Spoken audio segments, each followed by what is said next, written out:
Sous-directeur.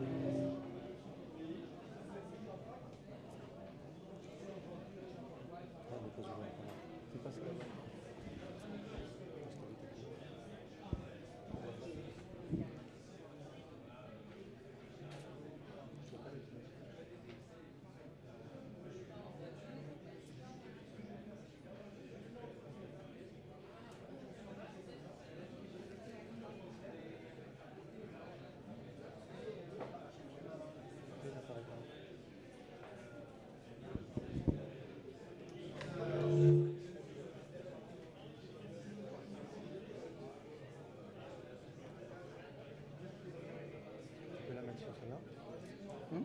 Tu peux la mettre sur celle-là parce que ta clé n'apparaît pas. Ben, je viens de... tout à l'heure. Je peux pas la chercher. Je peux pas sur ton ordinateur. Je peux pas là. Parce que tu retires le rouge sur ton écran. On prend la slide initiale. Si tu veux, je peux essayer de le faire sur mon ordinateur.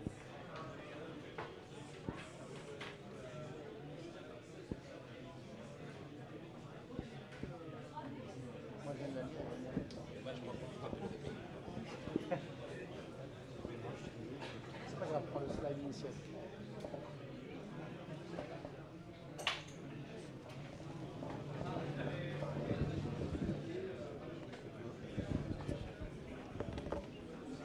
Tu me laisses ma clé?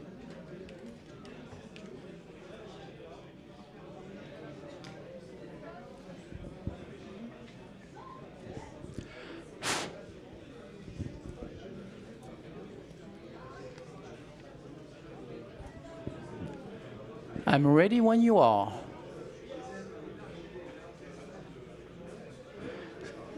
Let's go. So thank you for the invitation, Minalogic. Thank you for your time, and thank you for being as many people as possible in this room, and also online. So I'll try to be very slow, but at the same time, very crisp. The objective that has been given to me is to share our HPE vision on what will be computing in a sustainable world. That's not easy. Not easy to share a vision in just 20 minutes, and not easy because of the noise, and not easy because the slide set that is there is just not the slide set I was going to use. Okay? It's the slide set I had used 2 weeks ago. But it's okay. We'll manage. You'll manage. So, first of all, I'm Philippe RASE. I am a Director of Business Planning at HPE, HEWLETT-PACKARD Enterprise, working with global accounts such as Nokia globally, and then part of the side committee of Grenoble, direction side committee of Grenoble, in charge of ecosystem. That's why I'm here. And Minalogic is in relationship with HPE for a long time now, and we are very happy to be working with Minalogic on a regular basis. So I will start with setting the scene and trying to explain what HPE did to help us be more sustainable as a company, financial and environmental goals achieved, and also how we do help our customer to do so. And that's by the numbers, by the vision, and also by the words. So every one of us talk about sustainability, économie de la fonctionnalité in French, green IT, circular economy, IT for green. But I'd like to set the scene first. 4%. 4% is the number of greenhouse gas emission that is due to digital data center. That's too much. That's 50% more than global transportation by air. 9 billion devices on this planet. That's more than people on the planet. 66% of the internet bandwidth is for video streaming, and from that, 15% is for Netflix. So all of you love Netflix. My kids love Netflix. But remember, that's about it. And in France, every person of us produces 20 kilos of e-waste. That's a lot. A few numbers. At the same time, those numbers are given to us, are facts.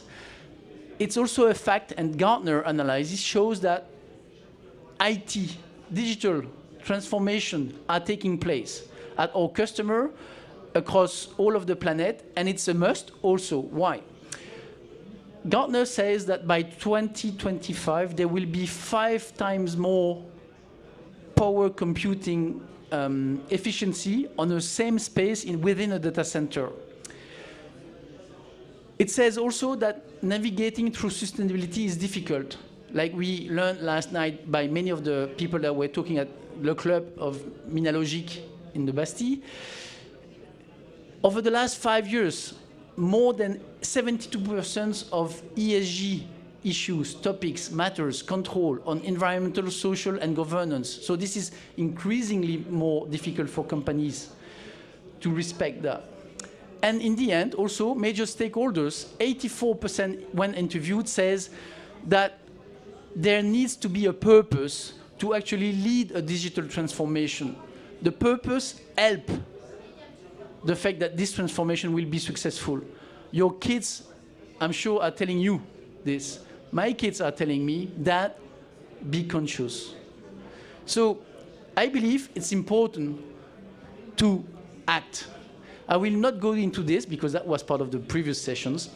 And there is a case for sustainability. It's not just because we have to do it. There is a case because it will bring to corporation business.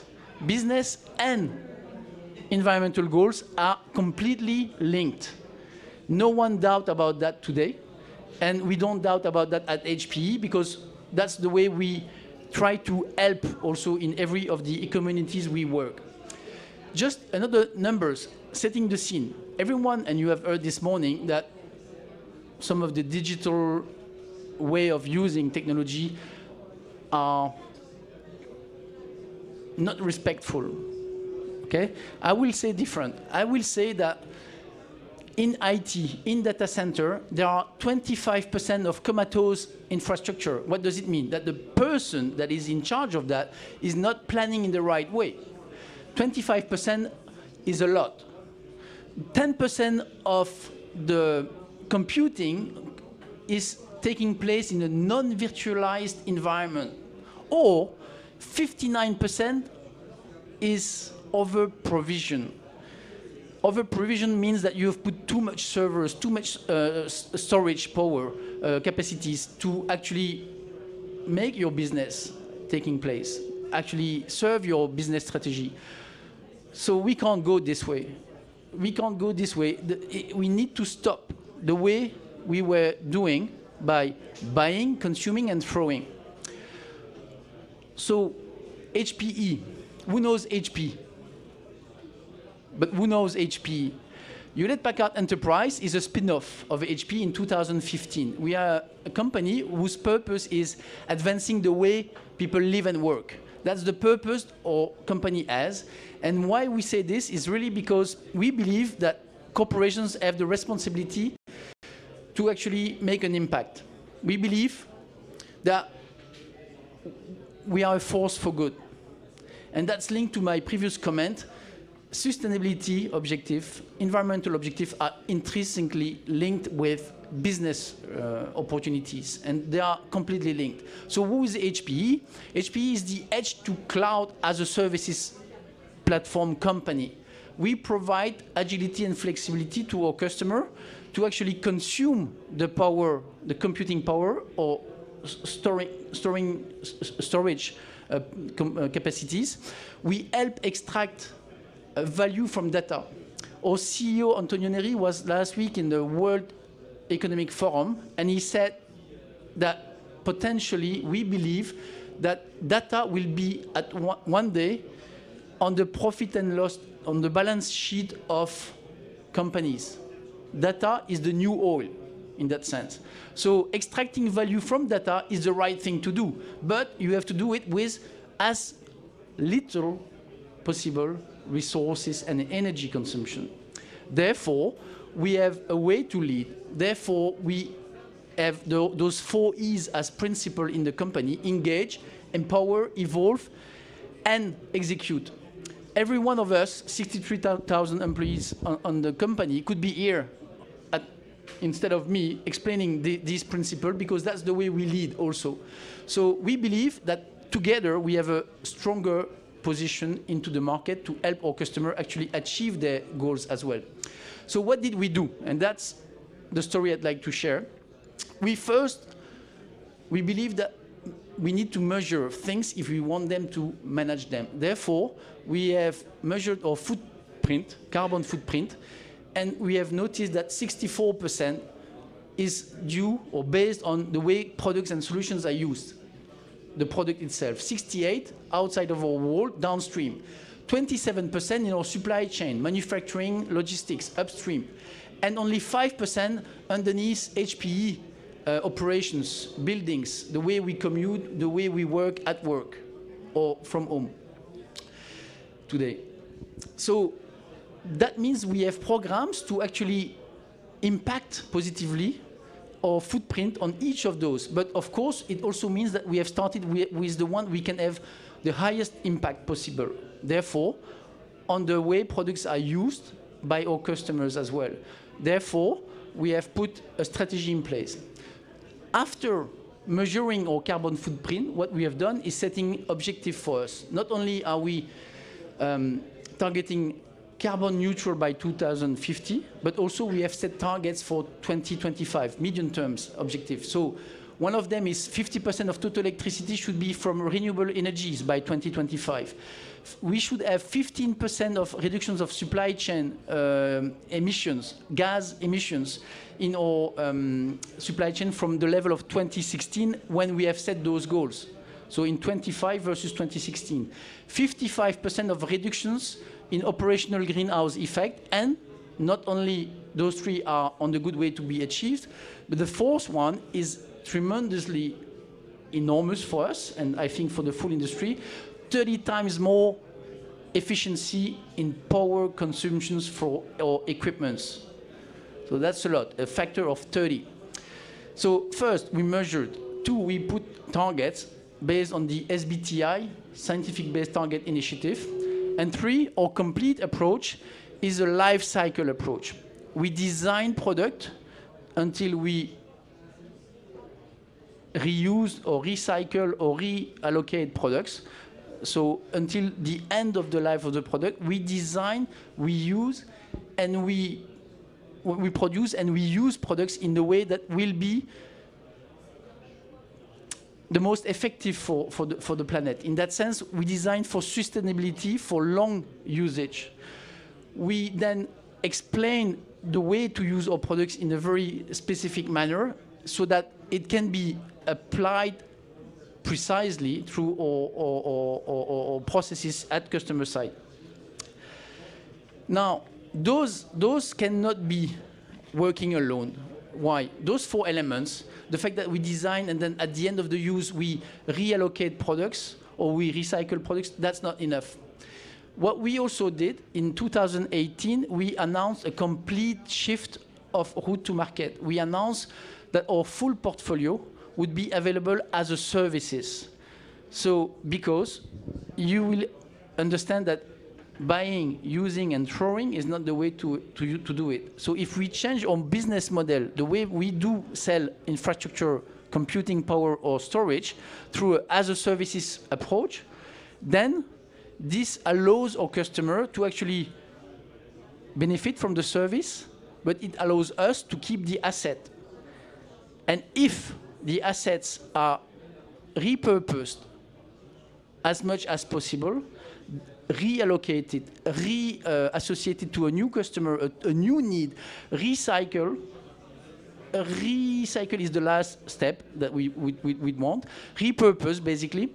Then you can provide the service and not transfer the property. So our as-a-services solutions, Green Lake, is about that, changing our business model so that we have impacts for our customer as well. So this is complementary. The fact that we have a life cycle approach and an offer that is as a services is important. So I would say HPE believes in that, but also implement it. So it's providing the cloud, okay? But it's providing the cloud the way the customers, our customer wants it. And why can we move it in that direction? Is because in the world we have two of the largest repurposing centers. One is in the US, Andover, on the East Coast, and one is in Scotland for Europe.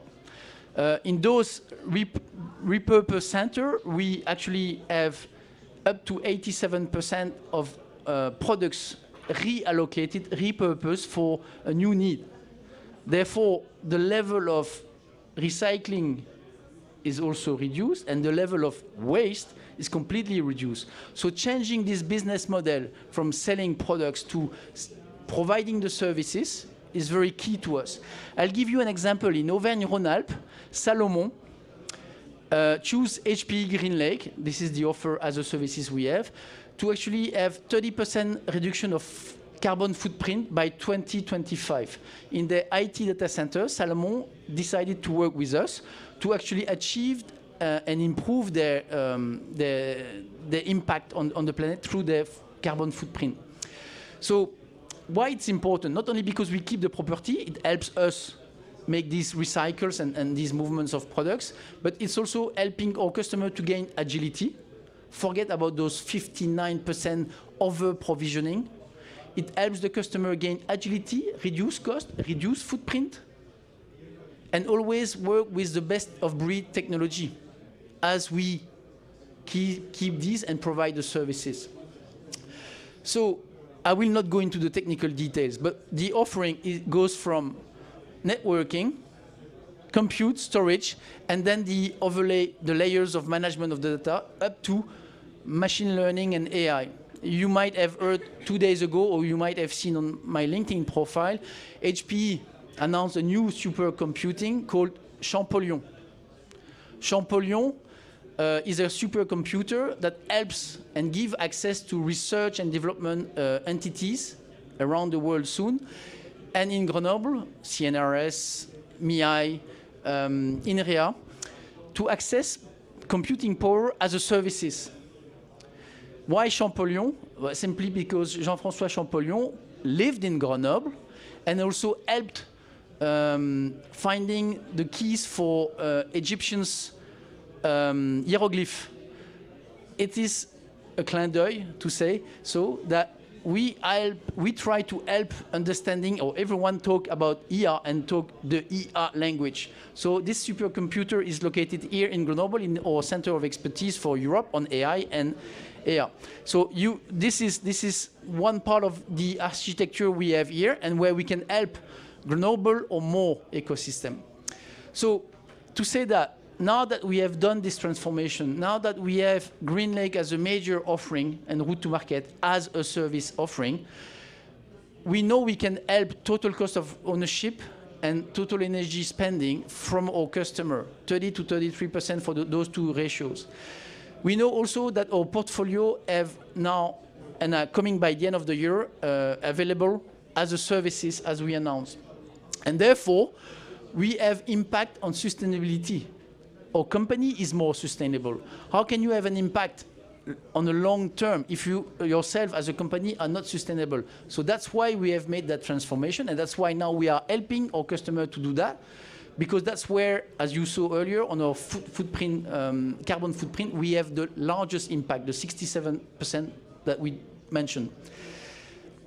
So, as mentioned, it starts by superior design for sustainability, supply chain, optimizations. When I talked about the energy, it's about optimizing the software, the hardware, when they operate. So those are the 4 elements in the cycle that we mentioned. I talked to that about 30% cost saving, total cost ownership, but 33% of energy savings as you use these products. And don't forget, agility and no over-provisioning, therefore. I'll close with this. In 2020, those two repurposing centers in Andover and in Scotland, we were able to repurpose up to 3.1 million machines, servers, storage. We gave back to our customer over a 4-year period 1.6 billion of money that they can invest into innovation themselves. Out of those 3.1 million units that were repurposed, 87% were remarketed. That means repurpose for another customer, reallocated for a new use, not recycle. And then 13% were recycled. And we are only able to do that because we keep the ownership of the equipment and we always update, keeping the service available for the customer. And that means up to 24 million tons of CO2 emissions avoided. And that means up to 24 tons of waste diverted from landfill. Less e-waste. Those 20 kilo per annum of e-waste by French people living in France, or 52 million per annum on the planet. I'll give you, and that's my last slide, I'll give you one example close to my heart also, because Nokia is one of, it's a customer I work with. And one thing we did with them is in their labs for the Nokia software organization in Tampere in Finland, we have helped them with GreenLake on, instead of buying storage, we provided them the services for storage, where they developed the software for 5G. We helped them in their data center to build an agile, cost-reduced, effective infrastructure to do all of this development, using water from a lake to cool down, but also with a double loop, water warming of a swimming pool in the city of close to Tampere. So not only do we optimize in the products and the way we use it, but that means that Nokia was key in putting this into control and putting this into place, because we cannot do that alone. So we have to, I believe, completely change our way of thinking. And that's an example of change that Nokia was very much able to do and lead in that sense. So, voila, I'm a little bit at the end of this, but I'm open to any questions, and from you also, David. Thank you. Thank you very much, Philippe. It's always a pleasure to listen to you, even in English. And, even in English. I can do in Dutch if you would like. Yeah? Ik kan ook in het Nederlands. Great. But you can Welsh? But I'm not sure that everyone will accept. Yeah. So Double Dutch is not my specialty. Is there any questions on the chat? No? No question? I'm surprised. No questions. That's perfectly fine. You were perfect. No, I don't think so. You sure? Yes. So thank you very much, Philippe, for your Merci. For your talk.